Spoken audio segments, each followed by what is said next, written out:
जय महाराष्ट्र मित्रांनो, शरीराला व्यसन लागतं. चहा पिण्याचं असेल, सिगरेटचं असेल, दारू पिण्याचं असेल, मोबाईलचं व्यसन, सोशल मीडियाचं व्यसन अलीकडच्या काळामध्ये ही निर्माण झालेली व्यसन आहे. जसं शरीराला व्यसन लागतं ना मित्रांनो, तसं आपल्या मनाला सुद्धा व्यसन लागतं.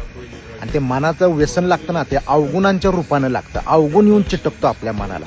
त्यातला एक खतरनाक अवगुण आहे मित्रांनो, तिरस्कार करणे, लोकांचा अनादर करणे, लोकांना नावं ठेवणं, लोकांना कमी लेखणं.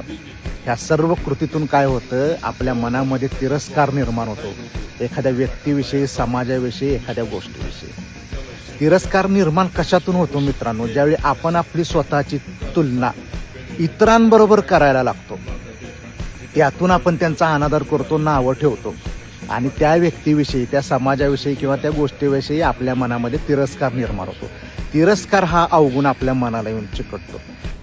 एखादा दारुडा माणूस असतो ना, तो रस्त्यावरून चालत जाताना कसं असा डुलत डुलत जातो, नशावान झालेला असतो. तसं ज्या व्यक्तीच्या मनामध्ये तिरस्कार आहे, तो व्यक्ती भले प्रगतीच्या रस्त्यावर असला ना, तो सारखा डुलत राहणार, हेलकावे खात राहणार, पडणार, कोसळणार.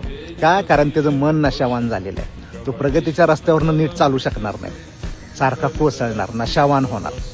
तिरस्कार करणं म्हणजे मनाला नशावान करणं, नशेत ठेवणं. धन्यवाद.